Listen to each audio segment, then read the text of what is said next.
ஒரு சில மாதங்களாகவே நடிகர் தனுஷ் அவர்களுடைய இரண்டாவது திருமணம் பற்றி தான் பேச்சு அதிகமாக இருக்கு. கடந்த வேலண்டைன்ஸ் டே அன்னைக்கு இவருக்கும் ரெனல் தாக்கூருக்குமே திருமணம் நடைபெற போவதாக செய்திகள் எல்லாம் வெளியாச்சு. ஆனால் வேலண்டைன்ஸ் டேவுமே முடிஞ்சிருச்சு, இவங்களுடைய திருமணம் நடைபெறல. ரெண்டு பேருமே டேட் பண்றாங்க அப்படின்றது கிட்டத்தட்ட உறுதி செய்யப்பட்டிருக்கு. ஆனால் திருமண தேதி எப்போது அப்படின்னு தான் இன்னமுமே ரசிகர்களுக்கு தெரியல. நடிகர் தனுஷ் அவர்கள் ஐஸ்வர்யாவிடம் விவாகரத்து பெற்று கிட்டத்தட்ட 3 வருடங்கள் ஆக போகுது. சோ தற்போதுதான் இவர் இரண்டாவது திருமணம் செய்து கொள்ள உள்ளார். இதற்கே ஒரு சில எதிர்ப்புகளுமே இருந்துட்டு இருக்கு. இருந்தாலுமே நடிகர் தனுஷ் அவர்களுடைய ரசிகர்கள் தனுஷ் அவர்கள் இரண்டாவது திருமணம் செய்து கொண்டு அவருடைய வாழ்க்கையில சந்தோஷமாக இருக்க வேண்டும் அப்படின்னு வாழ்த்திட்டும் இருக்காங்க. சோ இந்த நிலையில தற்போது நடிகர் தனுஷ் அவர்களுக்கும் ரெனல் தாக்கூருக்குமே இரண்டாவது திருமணம் அடுத்த மாதம் மிக பிரம்மாண்டமாக நடைபெற உள்ளதா. இந்த திருமணம் முதல் திருமணம் போலவே மிக பிரம்மாண்டமாக நடைபெற உள்ளதால பல முக்கிய பிரபலங்களுக்குமே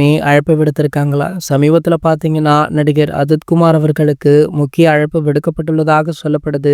ஏகே அவர்கள் தற்போது வெளிநாடுகள்ல கார் பந்தயங்கள்ல படு பிஸியாக இருக்காரு. இவருடைய ஏகே 24 படப்பிடிப்பு இந்த மாத இறுதியில் ஆரம்பமாக உள்ளதால கண்டிப்பாக ஏகே அவர்கள் சென்னை திரும்பி விடுவாரு. தனுஷ் அவர்களுடைய திருமணத்துல கலந்து கொள்வார் அப்படின்னுமே எதிர்பார்க்கப்படுது. ஏகே மட்டுமல்ல பல முக்கிய பிரபலங்களுக்குமே அழைப்பு விடுத்திருக்காங்களா. சோ கண்டிப்பாக ஒரு மிகப்பெரிய நட்சத்திர பட்டாளத்தையே தனுஷ் அவர்களுடைய திருமணத்துல காணலாம் அப்படின்னு ரசிகர்களுமே மிகவும் ஆவலுடன் காத்துட்டு இருக்காங்க. இது போன்ற செய்திகளை பத்தி நீங்க உடனே தெரிஞ்சுக்க நம்மளுடைய சேனலை மறக்காம சப்ஸ்கிரைப் பண்ணிக்கோங்க.